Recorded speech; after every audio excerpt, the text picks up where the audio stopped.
ہمارے ہاں سیرت کے جلسے تو آج کل ہوں گے، بے شمار ہوں گے، ہر جگہ ہوں گے. ہوتا کیا ہے؟ آپ کی عظمت بیان ہو رہی ہے، آپ کی کالی کملی کا تذکرہ ہو رہا ہے، آپ کی سرمئی آنکھوں کا حسن بیان کیا جا رہا ہے، آپ کی زلفوں کی یہ ہے، یہ تو نہیں ہے، اس میں کوئی شک نہیں. تمام انبیاء اور رسول کو جو کمالات عطا ہوئے، محمد کو وہ سب عطا ہوئے صلی اللہ علیہ وسلم. اس نے یوسف دم عیسیٰ ید بیضا داری آنچ خوبہ ہمدارن تو تنہا داری. لیکن حضور فرماتے ہیں تمام نبیوں اور رسولوں نے جو تکالیف برداشت کی، میں نے وہ سب کی سب برداشت کی. یہ کوئی بیان کرتا ہے؟ کیسے بیان کرے؟ اس سے تو کچھ سبق ملتا ہے کہ کچھ تو تم بھی کرو بھائی. یہ کہاں عاشق رسول بنے پھر رہے ہو؟ کہاں عید میلاد النبی بنا رہے ہو؟ زمین و آسمان کے کلابے اللہ سے بھی اوپر کر رہے ہو راتوں کے اندر.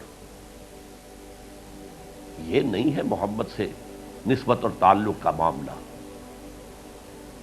اب آپ دیکھیے، جو اب واقعاتی انداز میں تو جانے کا وقت ہے نہیں نا، لیکن ایک بات آپ کو بتا دوں، دشمنوں نے اقرار کیا ہے کہ تاریخ انسانی کا عظیم ترین انقلاب محمد نے برپا کیا صلی اللہ علیہ وسلم. M N Roy of India, member of Communist International, اس نے 1920 میں تقریر کی لاہور میں، بریڈلا ہال میں، دی ہسٹوریکل رول آف اسلام. وہ کتاب اب بھی انڈیا میں چھپتی ہے. اس نے کہا تاریخ انسانی کا عظیم ترین انقلاب محمد نے برپا کیا صلی اللہ علیہ وسلم. اور اس نے کہا یہ ندی فتوحات نہیں تھیں. فتوحات تو سکندر نے بہت کر دی تھی، اٹیلا نے بہت کر دی تھی، چنگیز نے بہت کر دی تھی. وہ بروٹ فورس تھی، وہ وحشی قوت تھی.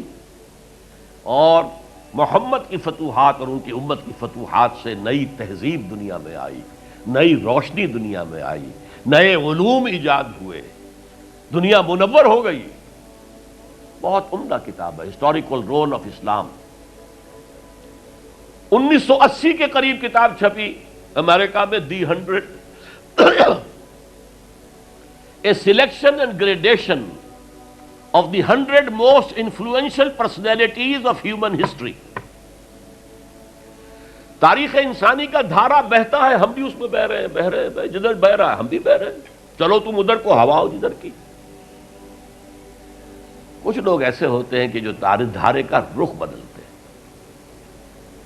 بہنے والے تو سب ہیں، لیکن اس دھارے کے رخ کو بدلنے والا کوئی ہوتا ہے.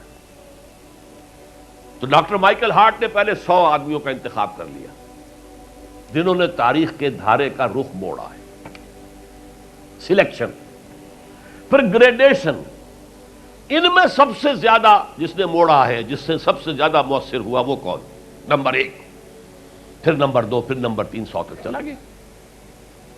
نمبر 1 پر حضور کو لا رہا ہے. عیسائی ہے اور ابھی تک کوئی اطلاع نہیں ہے اس کے اسلام لے آنے کی. زندہ ہے، مینہٹن میں رہتا ہے. اس نے پھر اس کی وجہ بیان کی کہ naturally I own an explanation. Jesus کو جسے خدا مانتے ہیں اسے نمبر 3 پہ لے گیا، حضور کو نمبر 1 پر. اور جواب کیا دیتا ہے؟ ایکسپلینیشن کیا ہے؟ This is because he is the only person supremely successful in both the religious and secular fields. جتنے بڑے لوگ دنیا میں ہیں وہ یا ادھر اونچے ہیں تو ادھر کچھ نہیں، ادھر اونچے ہیں تو ادھر کچھ نہیں. بڑے حکمران، بڑے فاتح، اخلاقی اور دینی اور روحانی اعتبار سے 0 بلکہ مائنس.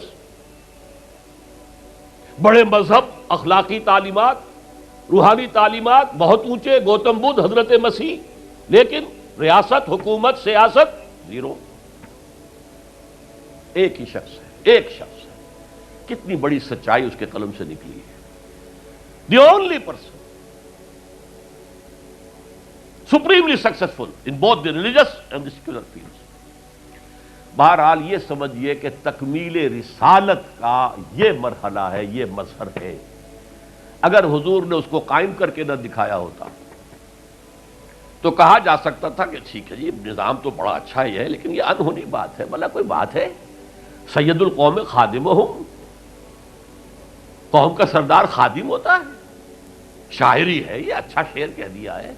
لیکن محمد نے وہ نظام قائم کیا جہاں ابو بکر اور عمر خادم تھے، چٹائیوں پر بیٹھتے تھے، پیوند لگے ہوئے کپڑے پہنتے تھے،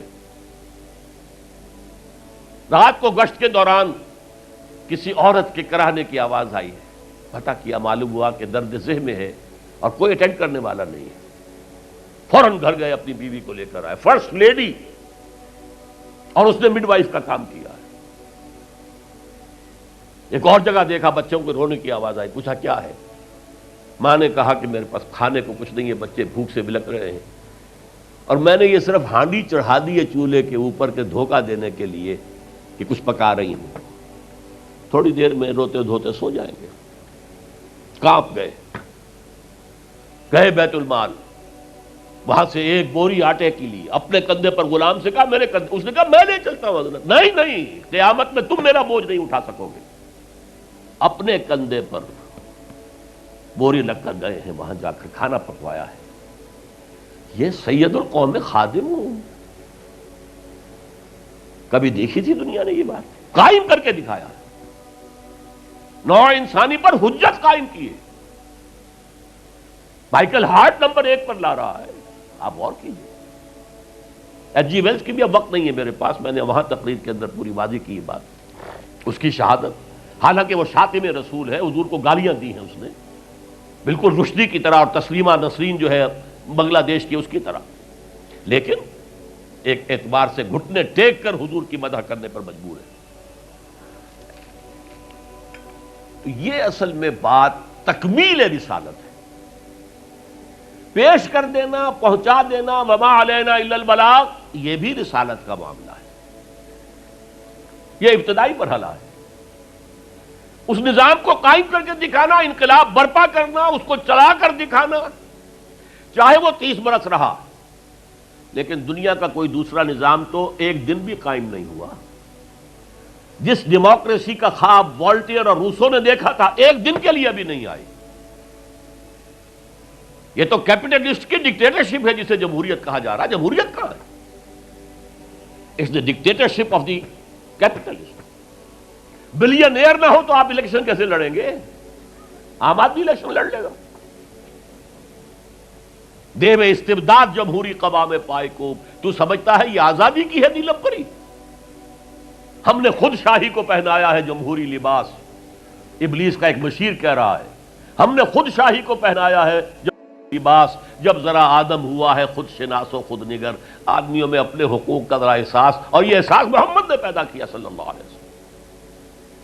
اس کے تحت انہوں نے کہا اچھا وہ انسانی حاکمیت ٹنوں کے حساب سے فرعون کے سر پہ رکھی ہوئی تھی، گندگی، اب ہم نے کیا کیا، وہ تولا تولا سب میں بانٹ دو، گندگی تو گندگی رہے گی، نجاست تو نجاست رہے گی۔ انسانی حاکمیت ایک شخص کی ہو، انسانی حاکمیت پوری قوم کی ہو، کفر ہے، شرک ہے۔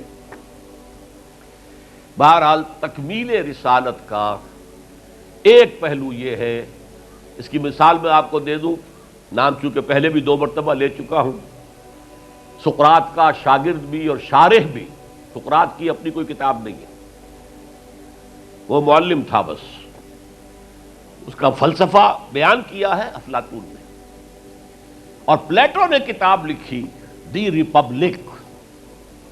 اب دیکھیے آج سے 2500 سال پرانی کتاب ہو گئی، حضرت عیسیٰ سے 300-400 برس پہلے، کتاب اتنی زوردار ہے آج تک زندہ ہے، ورنہ کتابیں ختم ہو جاتی ہیں، وہ تو کوئی زوردار کتاب ہو تو زندہ رہے گی۔